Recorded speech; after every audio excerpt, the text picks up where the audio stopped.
নমস্কার বন্ধুরা, আমি তোমাদের বন্ধু বৃষ্টি চলে এসেছি আজকে আরেকটি নতুন গল্প নিয়ে তোমাদের প্রিয় চ্যানেল গল্প বৃষ্টির আড্ডায়। আজকে তোমাদের সাথে আমি শেয়ার করতে চলেছি হাসির রাজা গোপাল ভাঁড়ের একটি দুর্দান্ত মজার গল্প। গল্পের নাম নাচ জামাই বাবাজির খবর।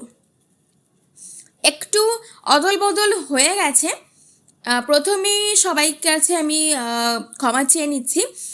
আমার মঙ্গলবার দিন গোপাল ভাঁড়ের গল্প আনার কথা ছিল, কিন্তু আমার শরীরটা ভালো ছিল না বলে আমি আনতে পারিনি।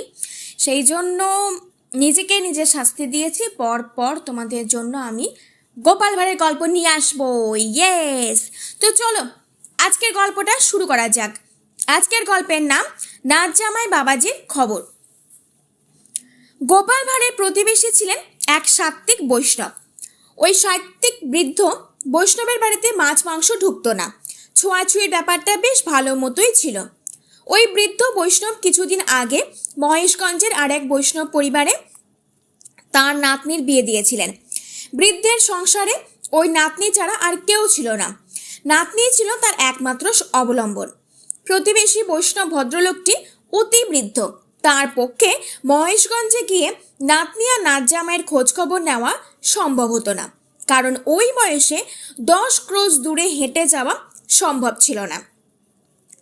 গোপাল রাজা কৃষ্ণচন্দ্রের কাছে মাঝে মাঝে মহেশগঞ্জে যেত। তাই বৃদ্ধ বৈষ্ণব ভদ্রলোকটি গোপালকে তার নাতনি নাচ জামাইয়ের খবর আনতে বলেছিলেন। গোপাল মহেশগঞ্জ থেকে ফিরছে শুনে সে বৃদ্ধ ভদ্রলোক গোপালের মুখ থেকে নাচ জামাইয়ের সংবাদ শুনতে পাবেন বলে গোপালের সঙ্গে দেখা করতে হন্তদন্ত হয়ে ছুটে এলেন। বাবা গোপাল, তুমি আমার নাচ জামাইয়ের সঙ্গে দেখা করেছিলে তো? হ্যাঁ, আপনি এত করে বললেন, না দেখা করে কি আসতে পারি? তোমায় যত্ন আত্তি করেছে তো?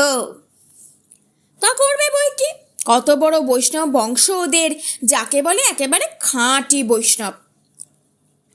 তা আমার নাচ জামাইকে তোমার কেমন লাগলো বাবাজি?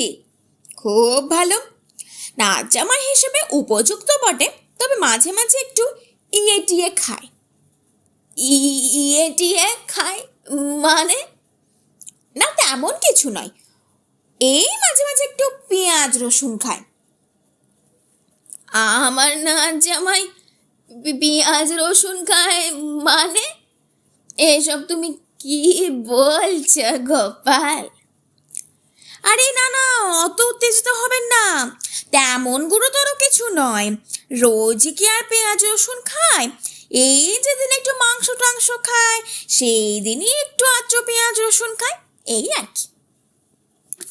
বলো কি গোপাল, আমার নাচ জামাই মাংস টাংস খায় নাকি? রোজ কি আর খায়?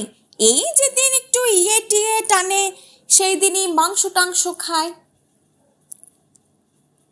ইয়ে টিয়ে মানে?